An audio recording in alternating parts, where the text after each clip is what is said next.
Hi everybody and welcome. I'm Coach Carolin, Leadbetter certified instructor and former professional tour player, and today we are in our hallway. Today I want to talk about your rotation from the top of the backswing to your downswing, and a mistake that I see a lot, which is coming over the top and having super early rotation in your downswing.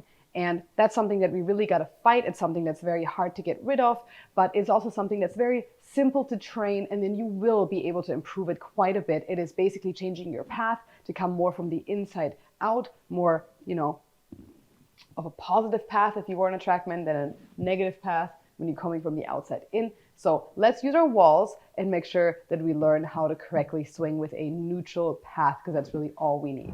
All right, so for this, all you need is a wall to your right, and that will really do the trick for you, because we're trying to feel that our upper body and our chest is pointing at that wall.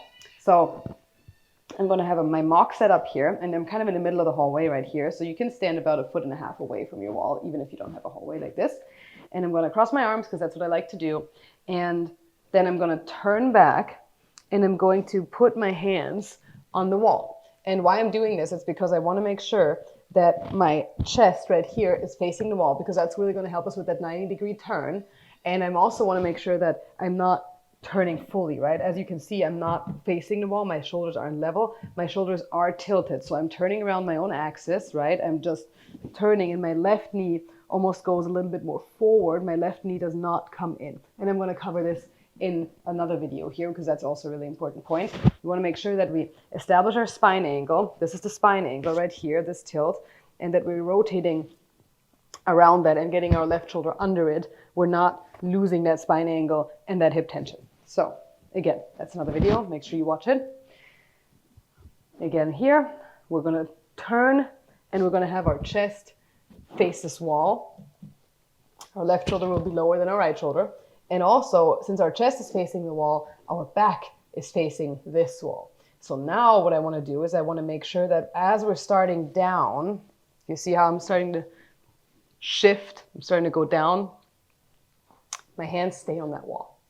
And what that does is it helps me keep my back to the target, my back still to the target. It trains the separation of the upper and lower body. And that is something that is very difficult. It takes a lot of flexion, it takes a lot of flexibility, but this is also how you can train it, because a lot of people always say, oh, I'm not flexible enough. And you may not be flexible enough now, but you can get flexible enough. And golf is a training, golf is practice, you have to put work into it. So if you're not able to separate your upper and lower body today, but you might be able to do it tomorrow or the day after or the day after, but you have to put the work into it. So again, this drill, I love this. I'm going to turn back, I'm going to put my hands here, and I'm just doing this motion. That's really all I need. And the more kind of coil and tension you can build up, the better. And that's what it's going to feel like, right? I mean, this is what the golf swing separation is all about.